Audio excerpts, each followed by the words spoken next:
જોહાર સાથીઓ, દાહોદ જિલ્લાના દરેક તાલુકાઓમાં આદિવાસી સમાજને સોના ચાંદીના દાગીનાનો ધંધો કરનાર લોકો દ્વારા લૂંટવામાં આવી રહ્યા છે।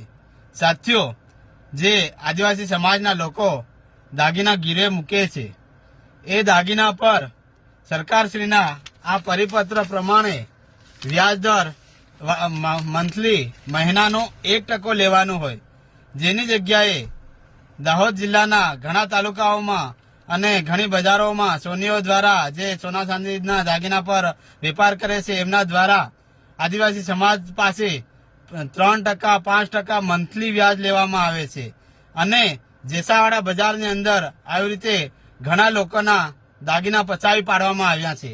એટલે સાથીઓ, હવે અમને પુરાવા સાથે જો આ લોકો મંથલી 1% અને વાર્ષિક 12% થી વધારે વ્યાજ વસૂલ કરશે તો એમના પર કાયદેસરની કાર્યવાહી કરાવવી, અને જો આ લોકો 1% પર કે મંથલી 1% પર અને વાર્ષિક 12% વ્યાજથી વધારે વ્યાજ લેશે તો એમનો પરવાનો પણ રદ થઈ શકે છે।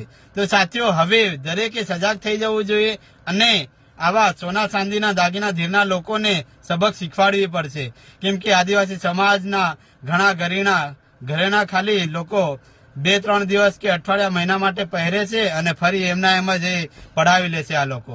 એટલે સાથીઓ, હવે સમય આવી ગયો છે દરેકને જાગવાનો, અને તમારી પાસે જો 1% થી મંથલી 1% થી વધારે આ લોકો વ્યાજ માંગે તો એમના પર આપણે ફરિયાદ કરાવીશું, અને જો પોતાના સ્થાનિક પોલીસ સ્ટેશને ફરિયાદ નહીં લે તો એસપી કચેરીએ આપીશું, એસપી કચેરીએ ફરિયાદ નહીં લે તો ગૃહ વિભાગમાં આપીને આ લોકો પર ફરિયાદ આપણે કરાવીને જ રહીશું। એટલે સાથીઓ, હવે આપણે દરેકે જાગૃત થવાનો સમય આવી ગયો છે। આવા લૂંટારોને આપણે છોડવાના નથી। જોહાર, ઉલ ગુલામ જારી રહેગા।